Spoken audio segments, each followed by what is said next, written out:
Has changed the way that people gather and interact with each other. The unprecedented health crisis has forced people to maintain social distancing. It has also made sanitation a top priority.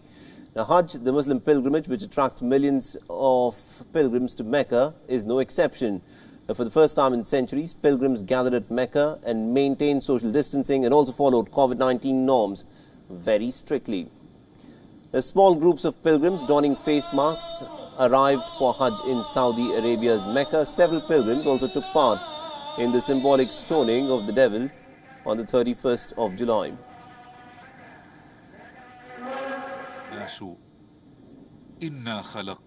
They also ensured strict social distancing to avoid the spread of the virus. Health authorities and local security personnel were deployed across Mecca to closely monitor and guide the pilgrims who are visiting the holy city. The number of pilgrims who are performing the Hajj this year has been restricted to less than 10,000.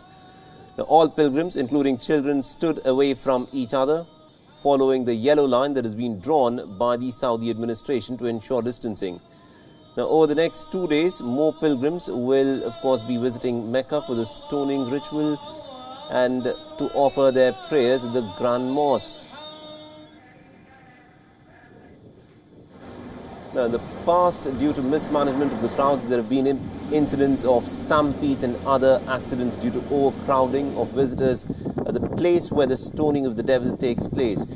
Now, the Hajj is both spiritually and physically a challenging pilgrimage to undertake. Millions of Muslims from all over the world come together to boost communal feeling as they pray, eat and celebrate festivities together. But with a ban and restrictions on large gatherings due to the pandemic, just a few thousand pilgrims are attending the Hajj this year.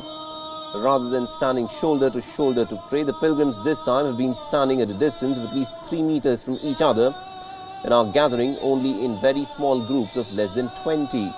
As of now, the deadly coronavirus has infected more than 275,000 people and has also claimed over 2,800 lives in Saudi Arabia, making it the 14th worst affected country in the world due to COVID-19.